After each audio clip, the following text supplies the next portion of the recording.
behin sailburuak euren saileko aurrekontuek aztertu ondoren edo azaldu ondoren Euskal Herria Bildu bezala gure hausnarketa plazaratzea beharrezkotzat jo dugu.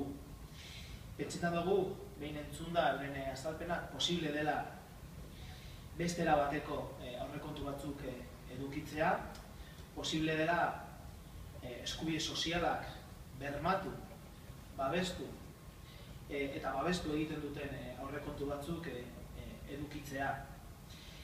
Baina horretarako lehenengo eta behin beharrezkotzat edo ezinbestekotzat jotzen dugu ikuspegi estrategiko bat ematia enplegu eta industria politikari, beti ere eskualdeko ikuspegi batetik, bai enplegu eta industria politika diseinatzerako orduan, eta agerian geratu da guretzako Fagorren kasuan holako ikuspegirik ez delago momentu honen arte, eta ez dagoela momentu honetan.